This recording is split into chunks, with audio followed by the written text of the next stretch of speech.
Pour les enfants, pour les jeunes, pour ci, pour ça, dans tels différents domaines.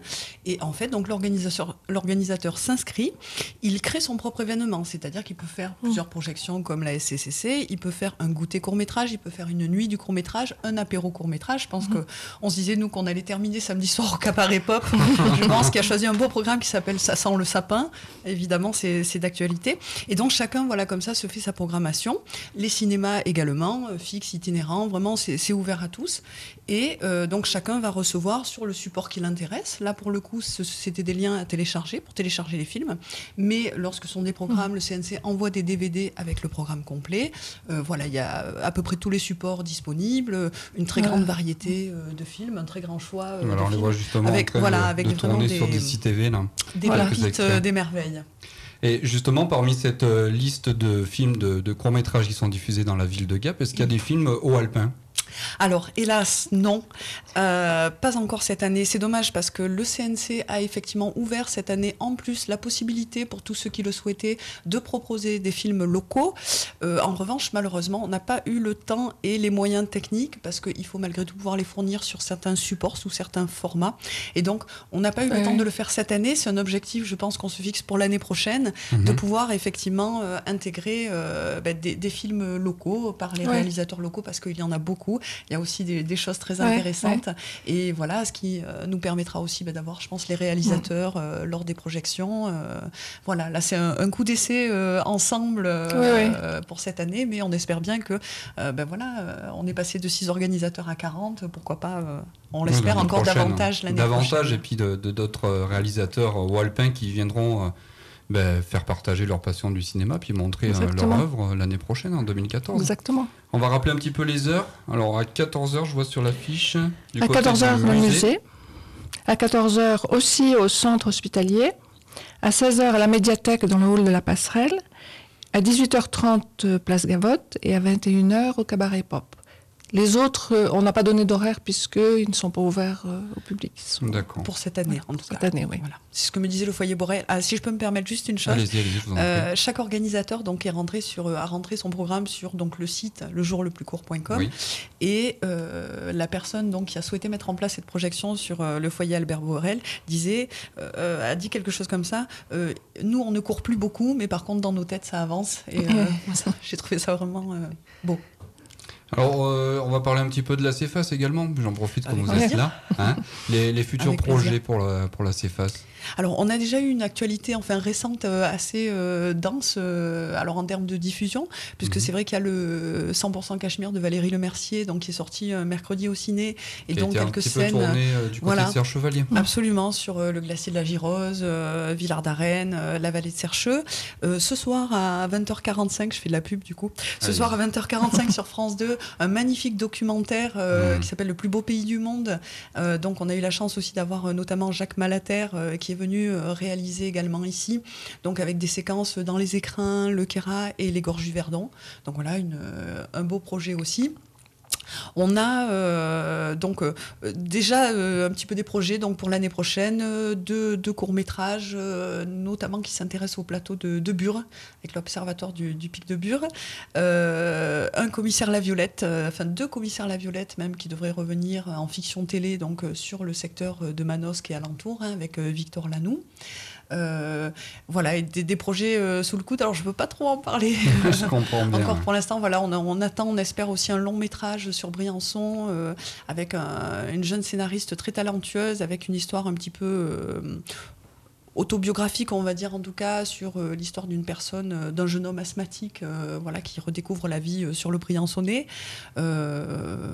Voilà de mémoire ce que j'ai pour l'instant en tête, mais bon, il y en aura déjà encore plein de choses. C'est vrai que ça arrive et je pense et j'espère que en unissant nos forces, et pareil tous les organisateurs, en faisant la promotion du court-métrage, on est terre de cinéma aussi et terre de télévision aussi. Et justement, qui est allé voir qui c'est vous qui avez fait la démarche d'aller voir directement directement l'association du cinéma Le Centre ou pas forcément? Et ça se fait par l'intermédiaire en fait, d'un jeune homme qui s'appelle Benjamin Astier, qui est membre de l'association des spectateurs du club et du centre, qui travaille aussi à la médiathèque de Gap et qui avait vu un petit peu ce qui se passait à la commission du film et qui du coup m'avait contacté et voilà, de fil en aiguille on s'est dit tiens, est-ce qu'on organiserait ensemble le jour le plus court en faisant une programmation ensemble. C'est vrai que c'est beaucoup de boulot pour le coup et c'est grâce à la SCCC aussi quand même que les choses ont beaucoup bougé, qui ont beaucoup mobilisé de monde.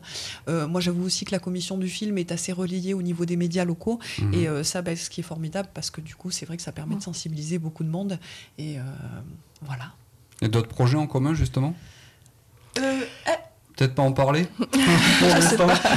Je sais pas. Il y a la dernière fois qu'on a fait l'Assemblée générale, on a fait une soirée court-métrage des gens qui étaient du Gapensé. Et on a eu combien 7 Gapensés qui ont fait des courts-métrages et des courts-métrages qui étaient très très bons. On a eu particulièrement Noé Vitou qui a fait un très très beau film. Et donc, on a l'intention de recommencer ça. Alors, sans doute, on va s'associer avec la CEFAS, parce que c'est intéressant de pouvoir récupérer et puis voir avec eux s'ils peuvent aussi se débrouiller avec la CEFAS pour faire promouvoir leur court-métrage. Ça a été un nouveau point de convergence entre nous, parce que c'est vrai que moi j'avais aidé Yann Ducreux qui a réalisé le film Donc il était une fois par terre, avec à la base aussi justement sous l'impulsion, la demande un petit peu du muséum départemental. Et donc, du coup les choses SCCC, parce que c'est nous qui lui avons demandé au départ de faire un court-métrage pour cette occasion. Pour cette occasion. Et du coup, voilà des points de convergence, en fait, qui viennent aussi. Alors, il faut les provoquer un petit peu aussi, mais voilà, je pense qu'à plusieurs, on est plus fort quand on s'associe. Absolument, Et voilà, on peut faire vraiment des projets encore plus intéressants et donner plus d'ampleur. Cette soirée-là, d'ailleurs, du 12 octobre de mémoire, la salle du Royal était pleine. Voilà, donc ça fait vraiment plaisir. Je pense que les gens aiment beaucoup ça. Après, c'est vrai que le court-métrage permet aussi, offre énormément de diversité, de richesse, de créativité. Et puis, souvent, on commence par le court-métrage, parce que malgré tout, mais bon, je pense que vous en savez quelque chose, certainement aussi.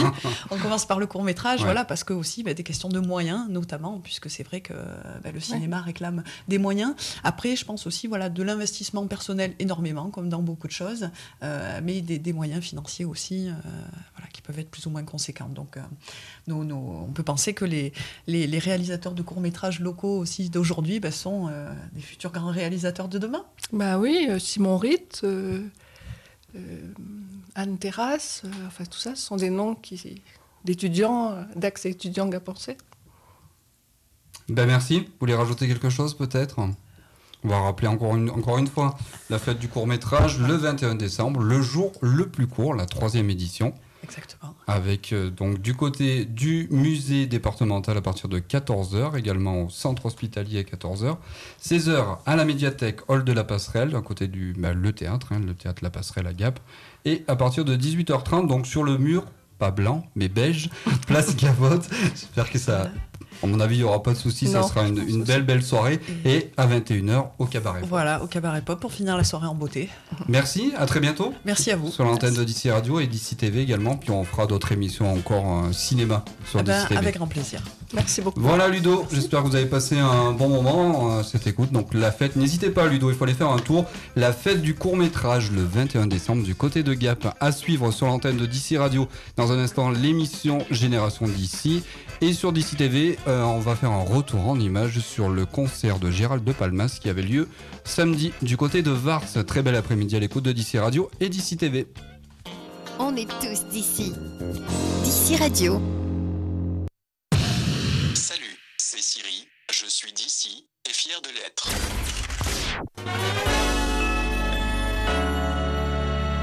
Dis-moi, tu sais où on va faire tous nos cadeaux de Noël cette année? Où ça? Chez Maximode Boutique. Il y a le magasin femmes et le magasin hommes rue Carnot à Gap. Les petites bombes, Caporal, Jacket Jones, Only, Molly Bracken, Freeman, Salsa Jeans et j'en passe.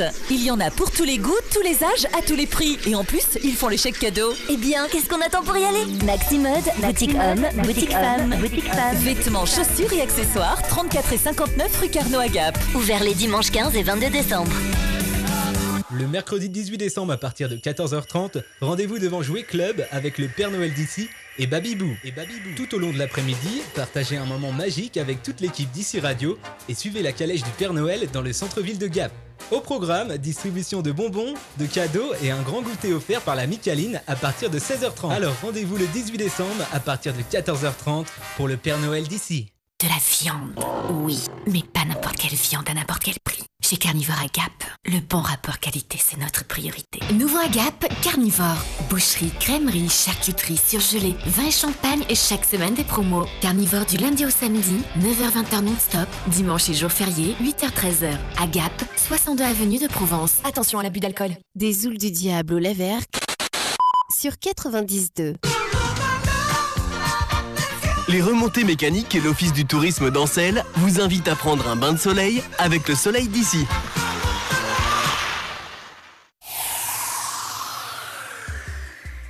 Bonjour à tous. En ce 351e jour de l'année, nous comptons 265 jours de soleil. Sun Valley Systems, conseil, vente, formation et maintenance informatique. Sun Valley Systems, 7 avenue Jean Jaurès à Gap, 04 92 52 05 90. Retrouvez votre magazine gratuit Le Mémo, le programme des animations des Hautes-Alpes, les idées de sortie, des infos locales, des jeux, des bonnes affaires. Le magazine Le Mémo vous présente les manifestations d'ici. Sun Valley Systems, conseil, vente, formation.